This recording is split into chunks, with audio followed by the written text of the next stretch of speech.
أنا اسمي حرف الدال، وده أخويا حرف الذال. بس وإحنا بننطقه أنا وبابا وماما في البيت لازم نخرج طرف لساننا.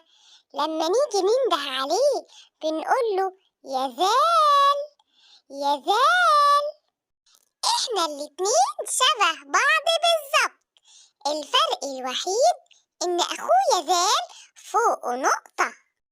اتولدنا مع بعض يعني إحنا توأم، بس زي ما قلنا الذال فوقه نقطة. وإحنا الاتنين كمان حروف رافصة، يعني ما بنمسكش في إيد أي حرف هيجي بعدنا.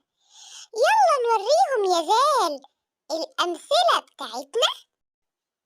دال دلو دلو، ذال ذئب ذال ذئب، دراجة دراجة، ذبابة ذبابة.